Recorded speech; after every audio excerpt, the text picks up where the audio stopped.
Hello, welcome back. Today I want to talk about health and weight loss. And I've had a pretty substantial, dramatic journey uh, through the years in high school. I lost 60 pounds. So before we get into that, I just want to have a general overview. So we all know that being obese or just being overweight is bad.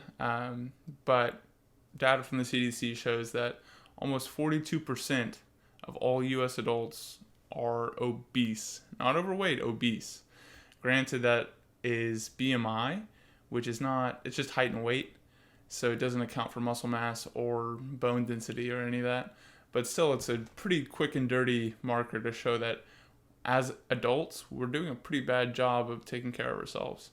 So I was caught in this addictive relationship with food, and as a result, I was 280 pounds when I was 16 in high school, which is nuts. But granted, I'm 6'7", so like I'm pretty big.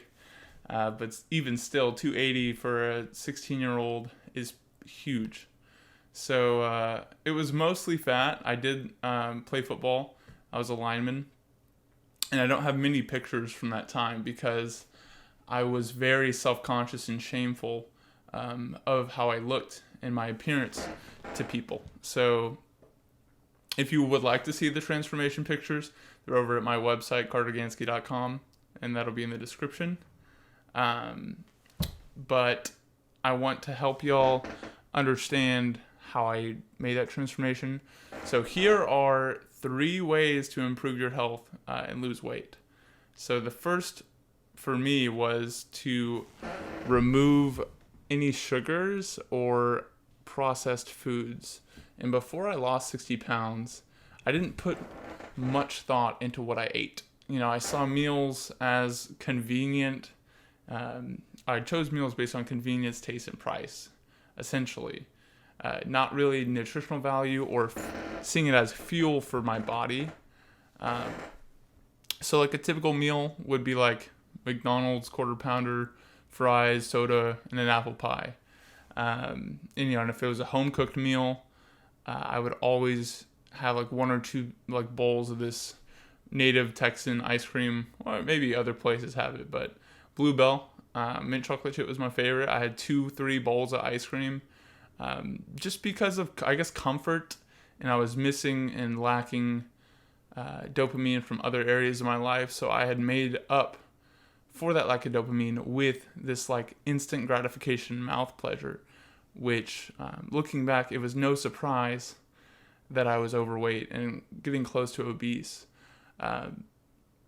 So what did I do about it? I actually went out when I was 16, still in high school. I got this book by Michael Matthews, Bigger, Leaner, Stronger.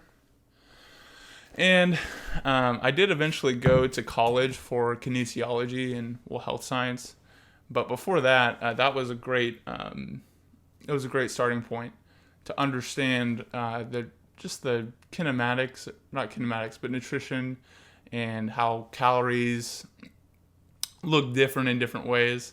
But that lens that I got from that book and just YouTube helped me come up with these tips. So that before meal of the McDonald's with the apple pie and the ice cream changed completely. So I removed sugar from my diet, was number 1, or added sugar. Sugars in apples and bananas is okay.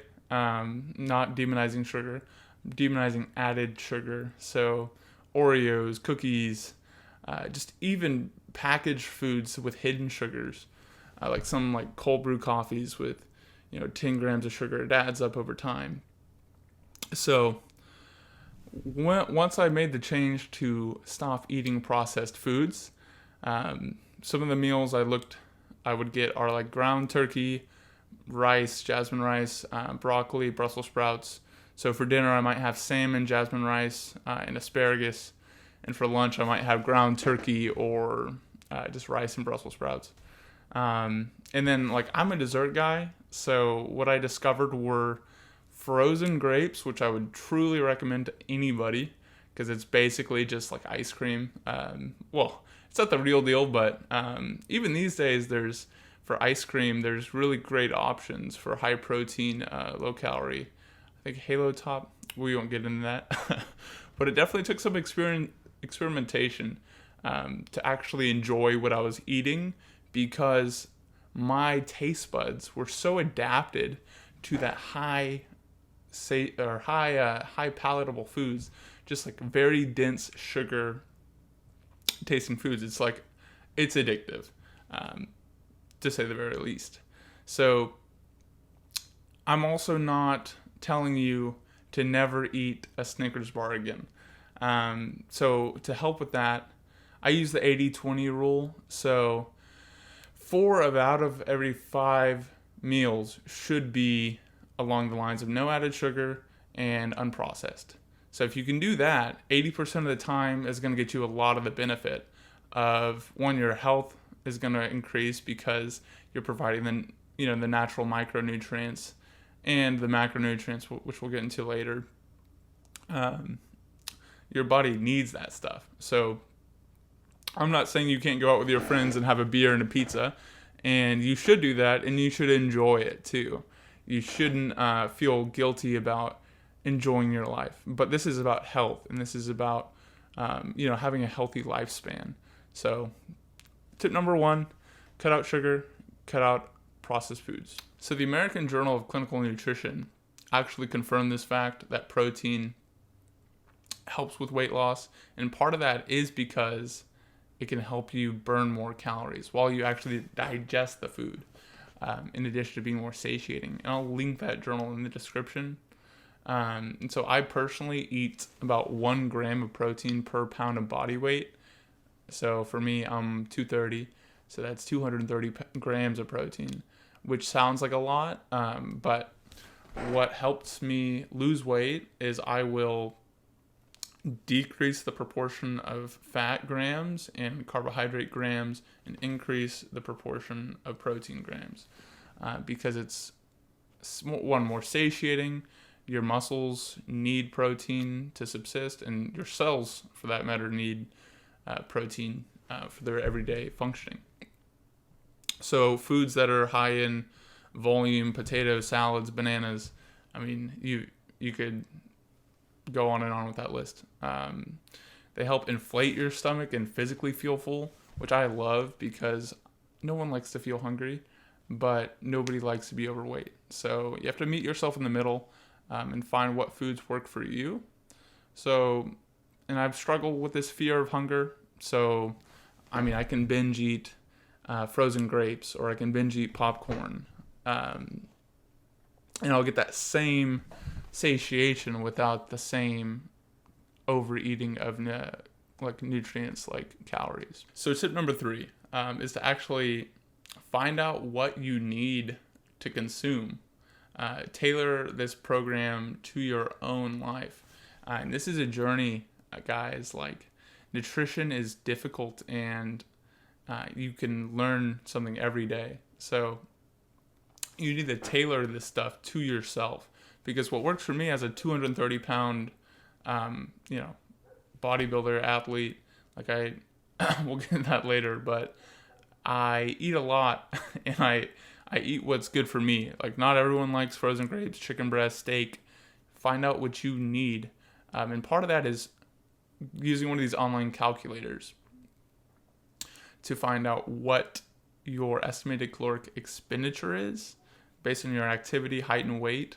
They're not great, but they're better than just guessing. So I'll link one in the description for y'all to use.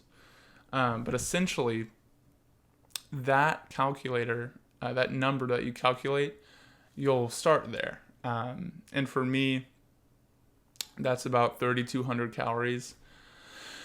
So I'm maintaining right now, but when I was losing weight, I would decrease what I consume from that number by 250 calories, and then I would increase my caloric expenditure through physical activity like resistance exercise, which is like weightlifting, CrossFit, rowing, wrestling, Brazilian Jiu-Jitsu, anything that stimulates your muscle fibers to stimulate hypertrophy and to load your bones.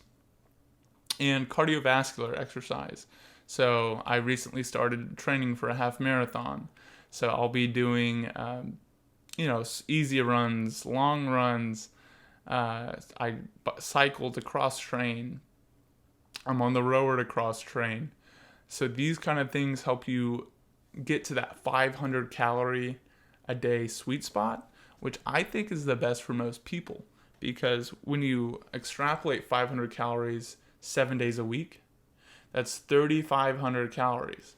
And what's cool about that is 3,500 calories is 1 pound of body weight.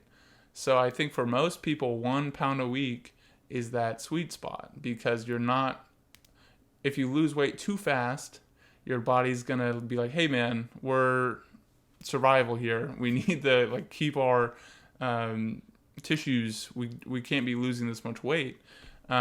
Just like an evolutionary principle, your body's going to react negatively. Your cortisol's going to go way up. So I think 1 pound a week is pretty good for most people. But there's no magic pill, guys. If you're morbidly obese, then sometimes 10 pounds a week can actually be safe and effective and life-saving for some people. But I don't think that's most people. So 1 pound a week is a great place to start.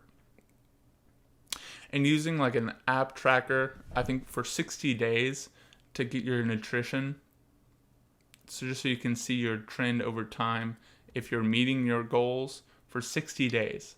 And then with that 60-day counting your calories, you can also weigh yourself weekly. Every Sunday is what I do personally. But this allows me to I can put my weights in an Excel spreadsheet and see if I'm going up or down. And if I'm not meeting my goals, so my goal was to lose 60 pounds, if I didn't meet that, I would increase either my caloric expenditure through exercise, or I would decrease my caloric intake through diet or nutrition. And it's just, you don't have to be like me and work out 6 days a week, but I love it. We'll talk about that later. Depending on your daily lifestyle, you can just walk. So I think 10,000 steps burns about 300 to 500 calories, which is super simple and easy. And a lot of y'all are already doing that. So you might have to just add or subtract that nutrition piece to get you that extra 250 to 500 calories a day. And I recommend, 3 days a week cardiovascular exercise, and 3 days a week resistance exercise. And actually on my website, I'm going to start making programs and ideas to start adding into your own lives if you need some tips on that. Okay, so what are the takeaways? So the takeaways are to remove all added sugars and eat unprocessed food 80% of the time. 4 to 5 meals are golden. The second takeaway is to eat high protein, high volume food in your diet, like salmon, broccoli, popcorn, things that are going to satiate you and keep you full for a long time, right? And the third tip is thermodynamics. You cannot cheat the laws of physics. So calculate how many calories you need in a day, and then tailor your nutritional intake and your physical expenditure to meet your goal. And so, yeah, that's it. Super simple. Hope this was helpful for you guys. If you would, you could subscribe to my YouTube channel here, and I'll be posting content related to health, fitness, productivity. And also, 2 weeks before this went out, I wrote an article on my website, cartergansky.com. I'll put the link in the description. It also covers these topics. So, yeah, thank you for watching. Have a good day.